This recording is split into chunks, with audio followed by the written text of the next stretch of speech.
Hello folks, I'm L.A. Little and this is today's short take.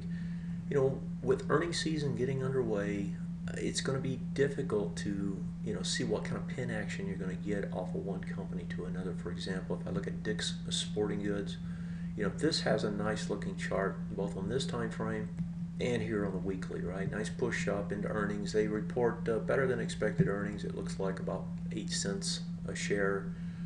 Probably going to try to trade higher as a result. Of course, we'll see what that reaction is, which is key.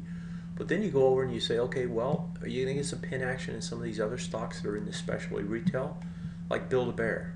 I don't think so. I mean, this doesn't look like a good setup. On the weekly's not bad, but you came off the top, you went over, under, that volume's taken care of. This thing looks to go sideways at best. And if I go down the list and I just look down these and say, okay, like Barnes & Noble, specialty, it doesn't look good. How about Cabela's? If I look at that one, well, it looks okay, but not great. And if I look at it on the weekly, it doesn't look good at all. Now, there are some that still look pretty good, like, a newer listing like Michael's that came on, right? This has had a nice big spurt up, consolidating. If you look at it on the weekly, also looks good. This one could get some pin action. So you have to go through the list and say, okay, which ones look good, which ones don't. Here's another one, Signet Jewelers looks good, right? Nice big spike up, fades back into that bar.